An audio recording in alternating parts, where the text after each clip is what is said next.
کہ 3 دوست تھے سفر میں، تو ایک آگے بڑھ گیا اور منزل پر پہنچ گیا، اللہ کے نبی، پھر دوسرا چلا اور وہ منزل پر پہنچ گیا، ابو بکر، اب تیسرا راستے میں ہے۔ اب مسجد میں داخل ہوئے تو آپ کے ادھر ابو بکر تھے، ادھر عمر تھے رضی اللہ عنہ، سامنے صحابہ بیٹھے تھے۔ آپ نے ان سے فرمایا، دیکھ رہے ہو ہاکذا نحشر یوم القیامہ، میں قیامت کے دن ایسے اٹھوں گا، میرے سیدھے ہاتھ ابو بکر ہوگا، الٹے ہاتھ عمر ہوگا۔ ملہم مراد، سارے مرید، ایک شخص مراد، کتنے بڑے آدمی۔ تو صحابہ نے مشورہ کیا کہ فتوحات ہو گئی ہیں، کیسر اور کسریٰ کے خزانے مدینے میں آ گئے ہیں، اور عمر کا وہی حال ہے، وہی مجاہدہ ہے، وہی مشقت ہے، تو اب اسے نرم روٹی کھانی چاہیے۔ حضرت عمر کی روٹی کوئی کھا نہیں سکتا تھا، اٹک جاتی تھی گلے میں، اتنی سخت ہوتی تھی۔ تو انہیں لباس بھی، بڑے بڑے وفود آتے ہیں تو انہیں لباس بھی اچھا پہننا چاہیے، اور کوئی اب خادم رکھ لیں، اتنے غلام ہیں، کوئی خادم اپنی خدمت کے لیے رکھ لیں۔ یہ کون مشورہ کر رہے ہیں؟ زبیر بن عوام، طلحہ بن عبید اللہ، سعد بن ابی وقاص، عبد الرحمن بن عوف، علی بن ابی طالب، ابو عبیدہ بن جراح، 6 اصحاب عشرات المبشرہ میں سے 6 آدمی یہ مشورہ کر رہے ہیں۔ حضرت علی نے کہا، مانے گا نہیں، جو تم مرضی کر لو۔ حضرت علی نے کہا نہیں مانے گا، کہا نہیں، ہم انشاءاللہ منوائیں گے، ہم خود نہیں جاتے، ہم حضرت عائشہ کو بھیجتے اور حضرت حفصہ کو بھیجتے، دونوں امہات المومنین ہیں اور ایک بیٹی ہے، تو ان کی ضرور مانیں گے۔ تو یہ دونوں تشریف لائیں اور متکلم بنی حضرت عائشہ، کامر المومنین، آج آپ سے ایک بات کرنی ہے۔ کہنے لگے کہو۔ کہنے لگے اللہ کے رسول کے دور میں نہ دنیا آئی، نہ اللہ کے نبی نے دنیا کا ارادہ کیا، تو وہ مشقت میں گزر گئے۔ میرے باپ ابو بکر کے دور میں دنیا کی فتوحات نہ آئیں، نہ انہوں نے ارادہ کیا، وہ بھی گزر گئے۔ اب اللہ نے آپ کے لیے دنیا مسخر کر دی ہے اور لہر بہر ہے، اور آپ کا وہی حال ہے، آپ کچھ نرمی کریں۔ وہ جو پچھلی باتیں انہوں نے کہیں، غلام رکھیں، اچھے کپڑے پہنیں، بڑے بڑے وفد آتے ہیں، نرم کھانا کھائیں، نرم بستر استعمال کریں۔ اور عمر کا رنگ بدلنا شروع ہو گیا۔ تو حضرت حفصہ دیکھ رہی تھے، بے ابا گیا چھت نال، تو جب حضرت عائشہ خاموش ہوئی تو کہنے لگے، یہ بتاؤ تمہیں یہ کس نے بھیجا ہے؟ تو کہنے لگی، پہلے کوئی ہاں نہ کرو تو پھر ہم بتائیں گے۔ کہنے لگے، اگر مجھے پتہ چل جائے نا کہ تمہیں کس نے بھیجا تو میں مار مار مار کے ان کے چہرے لہو لہان کر دوں۔ پھر فرمانے لگے، حفصہ تو گھر والی ہے نا، یہ بتا کبھی اللہ کے نبی نے 2 ٹائم کھانا کھایا؟ زندگی میں کبھی 2 وقت کھانا کھایا؟ وہ کہنے لگی نہیں۔ فرمانے لگے، صبح کھاتے تھے تو شام نہیں کھاتے تھے، شام کو کھاتے تھے تو صبح نہیں کھاتے تھے، کہ جی اللہم نعم۔ ایک دفعہ تو نے ایک چھوٹے سے میز پر کھانا رکھ کے دیا تھا، تمہیں یاد ہے؟ تو اللہ کے نبی نے اٹھا کے زمین پہ رکھ لیا تھا اور کہا تھا، آکل کما یاکل العبد، کہ جی اللہم نعم۔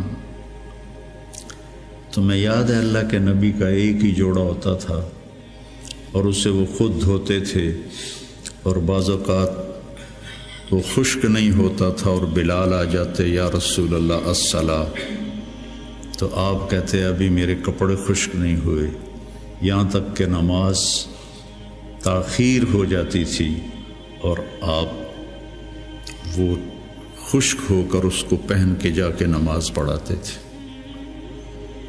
اور یہ بھی تمہیں یاد ہو، وہ کہنے لگی اللہم نعم، کہ یہ بھی تمہیں یاد ہوگا کہ ایک دن وہ جوڑا بھی نہیں تھا تو آپ نے پڑوسن سے چادر مانگی تھی جس کو لپیٹ کر جا کے نماز پڑھائی تھی، یاد ہے؟ کہنے لگی اللہم نعم۔ کہا نبی کا بستر کیسا تھا تیرے گھر میں؟ کہا ایک ٹاٹ تھا، اس کو میں دوہرا کر کے بچھا دیتی تھی رات کو۔ تو حضرت عمر کہنے لگے ایک رات تو نے اس کی 4 تہیں لگا دی، تو صبح اللہ کے نبی نے کہا حفصہ میرا بستر تبدیل کر دیا ہے؟ کہ نہیں یا رسول اللہ وہی ہے، بس 2 کی 4 تہ لگا دی۔ کہ اس کو دوبارہ ویسے کر دے، مجھے رات کو اٹھنے میں مشکل پیش آئی اس کی نرمی کی وجہ سے، یاد ہے؟ کہنے لگی اللہم نعم۔ تو فرمایا اللہ کے نبی نے کبھی 2 سالن کٹھے کھائے؟ اللہ کے نبی نے کبھی 2 سالن کٹھے کھائے؟ کہنے لگی نہیں، کوئی نہیں کھائے۔ تو حضرت عمر رونے لگے، فرمایا کہ جنہوں نے تمہیں بھیجا ہے نا انہیں جا کر کہو کہ 3 دوست تھے سفر میں، تو ایک آگے بڑھ گیا اور منزل پر پہنچ گیا اللہ کے نبی، پھر دوسرا چلا اور وہ منزل پر پہنچ گیا ابو بکر، اب تیسرا راستے میں ہے، ان کے راستے پر رہے گا تو پہنچے گا ورنہ بھٹک جائے گا۔ والذی نفسی بیدہ، اس رب کی قسم جس کے قبضے میں میری جان ہے، میں اپنے آپ کو اسی حال پہ رکھوں گا حتی تلحق روحی باللہ، یہاں تک کہ میں اپنے رب کے ساتھ جا کے مل جاؤں۔ جن کو اپنی ذات کی طرف نبی کی محنت متوجہ کرتی، تحریکیں اوروں کی طرف متوجہ کرتی، اور انبیاء کی محنت یا قوم اعبدوا اللہ ما لکم من الہ غیر، یا قوم انی لکم نذیر مبین ان اعبدوا اللہ واتقوہ واطیعون انی لکم نذیر مبین انی لکم ناصح امین۔ اور جب خنجر لگ گیا اور پتہ چل گیا کہ بچنا ممکن نہیں ہے، تو اپنے بیٹے کو بلایا عبداللہ بن عمر، فرمانے لگے جاؤ عائشہ کے پاس اور ان سے کہو کہ عمر اپنے ساتھیوں کے ساتھ دفن کی اجازت چاہتا ہے، اور امیر المومنین نہ کہنا، عمر کہنا، چونکہ اب میں امیر المومنین نہیں ہوں۔ اگر وہ اجازت دیں دیں تو مجھے وہاں دفن کر دینا، ورنہ مجھے عام قبرستان میں لے جا۔ عبداللہ بن عمر رضی اللہ تعالیٰ عنہ تشریف لے گئے تو عائشہ رضی اللہ عنہ بیٹھی رو رہی تھی، تو انہوں نے عرض کی اماں جان میرا باپ عمر بن خطاب اپنے ساتھیوں کا قرب چاہتا ہے۔ تو حضرت عائشہ رضی اللہ عنہ نے روتے ہوئے کہا یہ جگہ تو میں نے اپنے لیے رکھی تھی، لیکن اگر عمر طلبگار ہے تو مرحباً بعمر۔ واپس آئے، کہا ابا جان ابشر قد اذنت، اجازت ہو گئی۔ کہ بیٹا ممکن ہے میرے شرم میں کہا ہو، جب میں مر جاؤں پھر دوبارہ میرا جنازہ لے جانا اور باہر رکھ دینا، اور پھر ایک دفعہ دوبارہ پوچھنا، اگر اس وقت اجازت ملے پھر مجھے اندر لے جانا۔ اس میں حضرت علی آئے تو بڑے گھبرائے ہوئے تھے، تو حضرت علی نے پوچھا اتخاف من الموت؟ کہا نہیں، الذی بعد الموت۔ الذی بعد الموت، جس ہستی نے 22 لاکھ مربع میل میں اسلام پھیلایا،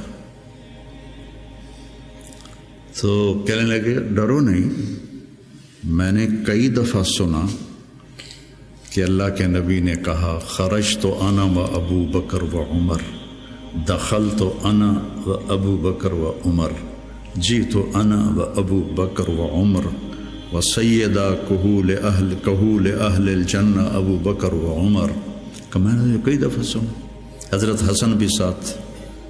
تو کہنے لگے قیامت کے دن گواہی دو گے میری؟ کہا میں بھی دوں گا، حسن بھی دے گا، میں بھی دوں گا، حسن بھی دے گا۔ تو حضرت علی چلے گئے، تو موت کی آہٹ محسوس کی، تو عبداللہ بن عمر نے گود میں سر رکھا ہوا تھا۔ کہنے لگے عبداللہ میرا سر زمین پر ڈال دے۔ انہوں نے پنڈلی پہ رکھ لیا، وے حق، سنتے نہیں ہو میں نے کیا کہا، مجھے زمین پہ ڈال دیا۔ انہوں نے سر زمین پہ رکھ دیا، تو اپنا چہرہ زمین ایسے رگڑنا شروع کیا، ایسے ویل لک یا عمر ان لم یغفر لک ربک، یہ کہنا شروع کیا، ویل لک یا عمر ان لم یغفر لک ربک، ویل لک یا عمر، ویل لک ولامک یا عمر ان لم یغفر لک ربک۔ یہ کہتے کہتے جان نکل گئی، اور لوگ اکٹھے ہوئے۔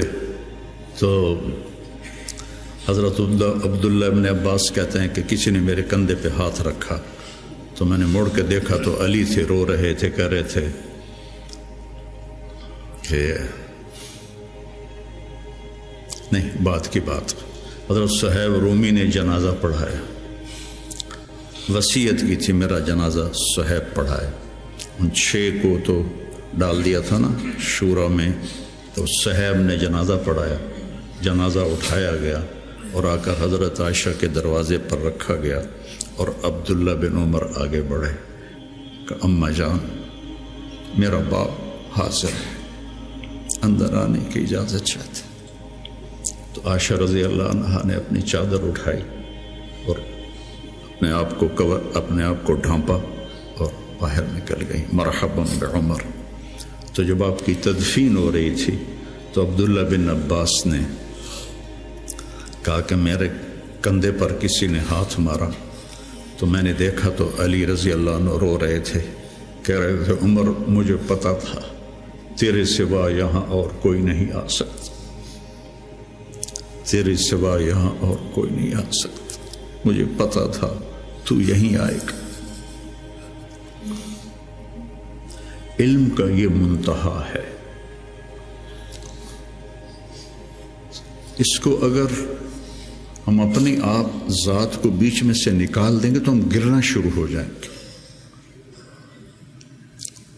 تجھے کیوں فکر ہے اے گل دلے صد چاک بلبل، تو اپنے پیرہن کے چاک تو پہلے رفو کر لے۔